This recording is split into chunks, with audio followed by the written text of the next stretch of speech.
Ça y est, c'est parti pour la 4e édition des Agitateurs de rêve. Vous le voyez, nous sommes installés ici à la cour du château. Derrière, tiens, il y a la camionnette qui va être là tout au long de cette semaine. Et cette camionnette, eh bien, elle est ouverte à vous le public. C'est-à-dire que vous pouvez venir vous installer, vous pouvez venir vous restaurer. Et puis c'est ça finalement, Sophie, l'esprit des Agitateurs de rêve.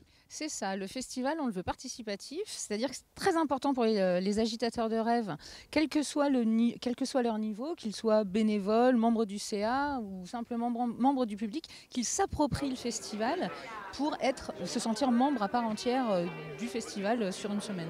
On va le rappeler, c'est un festival gratuit, quoique, on peut participer quand même. En entrée libre. Voilà, c'est ça, c'est important parce que ce sont des troupes professionnelles que nous rémunérons, mais les spectacles sont en entrée libre. Évidemment, on leur demande une petite participation à la fin.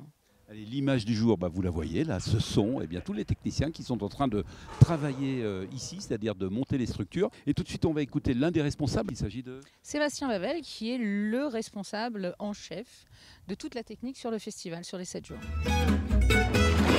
Partenariat, c'est le mot exact, ouais, depuis le début de l'aventure du coup de théâtre. Ouais. C'est la 4e édition et ça fait 4 ans et demi que je traîne avec eux. Ce qui est très intéressant, c'est tout ce bénévolat et tout ce mouvement bénévole qui est quand même très impressionnant et qui est remarquable au premier sens du terme. Et donc là, toi, tu vas être impliqué dans toute la logistique, organisation toute la semaine, c'est tous les spectacles? Exactement, sur tous les spectacles. Avec une petite équipe sur chaque spectacle. Et Philippe et Pascal qui nous assistent, on peut dire ça comme ça, et qui sont d'une aide précieuse sur cette édition. Il en faut de la technique pour accueillir l'ensemble des compagnies qui sont présentes tout au long de cette semaine dans le cadre de ce festival des Agitateurs de rêve. Alors vous avez vu, nous sommes assis, on est bien installés finalement, Sophie. Tiens, qu'est-ce que je vois là? Je vois effectivement une marque, parce que quand on parle d'un festival comme ça ou d'une organisation comme celle-ci, il faut des partenaires. Il faut des partenaires parce que c'est un festival qui coûte quand même de l'argent et on a la chance d'avoir énormément de partenaires qui nous suivent depuis plusieurs années, dont Franco-Suisse qui est un des mécènes premium.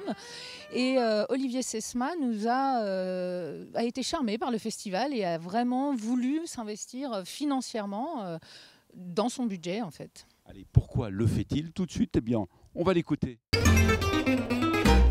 On s'inscrit dans la durée parce que les agitateurs de rêve nous en donnent les moyens. C'est-à-dire que s'il n'y avait pas une qualité qui se retrouverait, on ne serait peut-être pas dans la durée. Ça, c'est le premier élément. Mais le deuxième, c'est que ça, c'est vraiment un élément fort chez nous. C'est que dans nos métiers, que la promotion immobilière, on n'existe que dans la durée. On ne peut pas passer une fois et repasser. Nos engagements sont forts vis-à-vis des élus, vis-à-vis des gens à qui on vend des logements. Donc on est habitué aux engagements qui s'inscrivent dans la durée. Donc ça nous vient naturellement. Voilà. On commence fort là avec la petite camionnette, c'est sympa ça. Je trouve que c'est une bonne idée parce que au-delà de la camionnette en elle-même, ça va être un marqueur dans les différents endroits, d'après ce que j'ai compris, et je pense qu'en ce sens, ça va être quelque chose de sympa. Ah, qu'est-ce qu'on est bien ici à la cour du château, Vous vous rendez compte, eh bien, pendant toute la semaine, on va se donner rendez-vous, parce qu'on ne sera pas tout le temps à la cour du château, mais quand même, il y a pas mal de rendez-vous ici. Oui, mercredi, on va commencer par un spectacle des paupières poétesses à la caserne des Romains, la caserne de pompiers des Romains. Le commandant Schmidlin nous a gentiment ouvert ses portes. On continue sur le quai de la cathédrale avec Antigone. Et ensuite, O'Hara avec L'homme qui tua Don Quichotte, qui sera le spectacle phare de cette journée de mercredi. Bon, si on va au programme, c'est simple, on va sur Internet. Exactement. Sinon, on a les petits programmes comme ça qu'on trouve à peu près partout dans tous les commerçants qui nous supportent, et Dieu sait qu'ils sont nombreux. Tiens, on va se quitter avec un petit groupe là, qui est présent ici à la cour du château. Il s'agit de Meyer Rosanne. C'est ça, l'esprit des Agitateurs de rêve.